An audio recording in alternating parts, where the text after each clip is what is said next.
1492లో పురాతన గ్లోబును రూపొందించినటువంటి వారెవరు? గ్లోబును రూపొందించిన వారెవరు?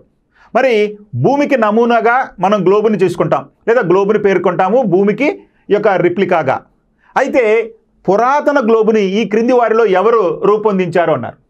సాధారణంగా ఈ పురాతన కాలంలో ఈ ఖండాలను కనుగొనటంలో కానీ, లేదా సముద్రయానం చేయటంలో కానీ ఐరోపా వాసులు మరియు అరబ్ దేశీయులు చాలా ఎక్కువగా ప్రయత్నాలు చేయటం, కనుగొనడం జరిగింది. అంటే అరబ్బులు మరియు ఐరోపా వాసులు. అయితే వారిలో ఎవరో చూడండి పురాతన గ్లోబుని రూపొందించినటువంటి వారు. First one Taqi al Din, second one Martin Behaim, third one Taqi al Abdullah, fourth one Martin Bernard.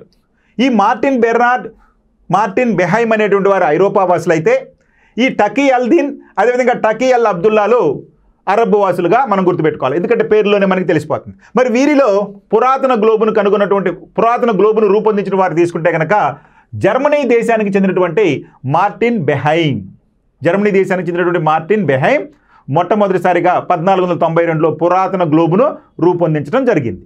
Okay.